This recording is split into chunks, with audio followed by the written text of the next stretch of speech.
Yan po ang mga sangkap natin na lulutuin natin mga kamunay ay mugalgal in Arabic or chicken with tomato paste. Yan po ang mga sangkap natin mga kamunay. Una ay yung bawang at saka ahos at sal. Pagkatapos yung manok na chicken. Manok na chicken daw na doble na pala. Pagkatapos niya, natin lang siyang paputiin. At saka halu-haluin mga kamunay at takpan muna natin. At ayan na, puti na siya. Pwede na nating ilunod yung ating mga sangkap na tawag nito turmeric powder at saka dilaw, black pepper, at saka halu-haluin lang. And then lagyan natin ng tomato paste. Damihan natin ng tomato paste para siya ay malasa. At ayan, ilagay na natin yung kamatis.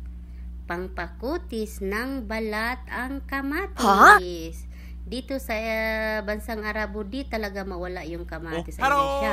Lagyan natin ng mainit na tubig mga kamunay para maluto ang ating manok. Pagkatapos, halu-haluin lang. At ayan na siya, kumukulo. Lagyan natin ng kaunting asin mga kamunay, syempre para sa panglasa. At ayan, luto na siya mga kamunay. Lagyan lang natin ng midunos or kasbara in Arabic mga kamunay. Yan na po ang ating chicken with tomato paste. Yummy! At saka, tingnan natin yung rice natin ay luto na rin yung rice white natin. At tara na, kain na po tayo mga kamunay. Ayan.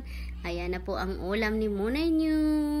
Chicken with tomato paste mga kamunay. Subukan nyo mga ka-OFW ko dyan. Dito sa Middle East. Madali lang po siyang lutuin. Thank you for watching mga kamunay.